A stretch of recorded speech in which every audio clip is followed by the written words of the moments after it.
আজকাল উচ্চ মাধ্যমিক মাধ্যমিক পরীক্ষার্থীদের সঙ্গে কোনো মেটাল নিয়ে যেতে দিচ্ছে না, যেটা আমি অনেক আগে বলেছিলাম। বাংলা দিনের জন্য একটা মেটাল, অঙ্কর দিনে একটা মেটাল, এইভাবে বলেছিলাম, কিন্তু দিচ্ছে না।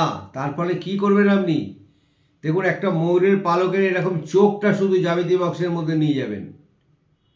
এরকম একটা চোখ ময়ূরের পালকের এইটুকুনি কেটে জ্যামিতি বক্সের মধ্যে প্রত্যেক ছাত্রছাত্রী নিয়ে যাবেন। দেখবেন এই ময়ূরের পালকে আছে নবগ্রহ। নবগ্রহের দোষ থেকে মুক্তি পাবেন। বুধের অত্যন্ত ক্ষমতা এই পালকে। ব্রেন খুব ভালো হবে, আপনি লিখতে পারবেন, ভালো লিখতে পারবেন। বুদ্ধির বিকাশ এই ময়ূরের পালকেই সঙ্গে রাখলে, পকেটে রাখতে পারলে ভালো, না রাখলে জ্যামিতি বক্সের মধ্যে রেখে দিন, পেন্সিল বক্সের মধ্যে রেখে দিন। দেখবেন এই ময়ূরের পালক সমস্ত বাধা বিঘ্ন আপনার কাটিয়ে দেবে। কোনো মেটাল ছাড়াই এটা চলবে। মেটাল নিয়ে যেতে দিচ্ছে না, কিছু করার তো নেই। কিন্তু যারা 8-9-এর ছাত্রছাত্রীরা, তারা মেটাল যেমন নিচ্ছেন নেবেন, সঙ্গে এটাও নিয়ে যাবেন। অত্যন্ত ভালো রেজাল্ট করবেন, এটা আমার দৃঢ় বিশ্বাস।